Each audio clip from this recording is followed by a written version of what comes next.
Finally, the pastor scammer Bushiri is about to be extradited back to South Africa after he escaped justice back in 2020. At least the courts in Malawi are doing the right thing because they ruled Bushiri and his wife Mary to be extradited to South Africa, where they are wanted with charges of fraud and money laundering. I remember back in 2020 when this story happened, Bushiri was supposed to go back to court in 2020. He never went back.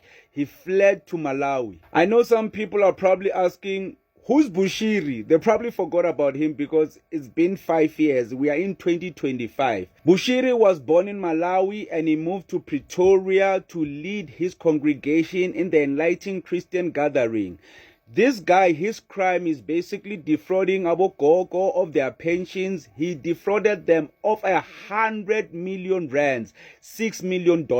According to me, besides Bushiri, all churches need to be investigated because you don't know the dynamics of power and what's happening in these churches.